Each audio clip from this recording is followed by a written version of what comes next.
at masagana raw para sa pagnenegosyo ang taong 2011, mga astrologer.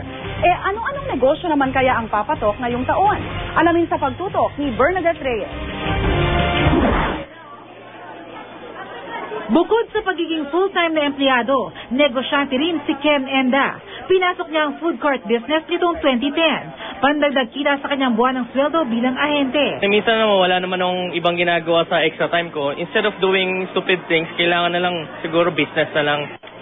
Stir-fried noodles, scramble at siomai ang ilan sa mga nausong food court business ngayong 2011. Pagkain pa rin daw ang isa sa mga papatok na negosyo ayon sa Philippine Chamber of Commerce and Industry. Bukod kasi sa pangunahing pangangailangan ng pagkain, lumalaki rin ang populasyon ng Pilipinas. Pati iba't ibang klase ng inumin, papatok din daw lalo na sa summer.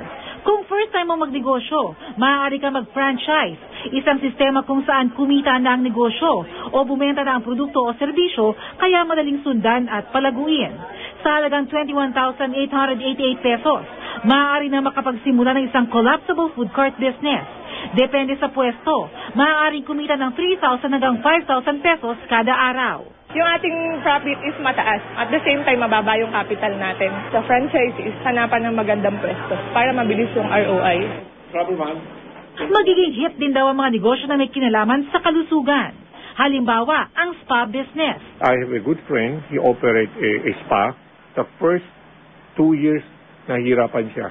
Ngayon, when people go there, they have to fall in line. Because people believe that it will help the circulation of the body.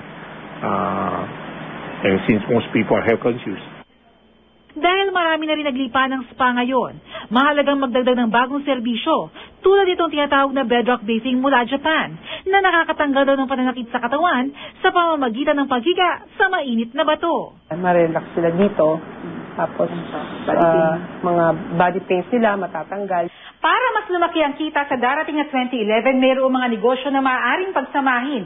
Tulad itong spa na mayroong katabing salon kung saan matapos magpamasahe, maaari na rin magpaganda at magpagwapo ang mga customer.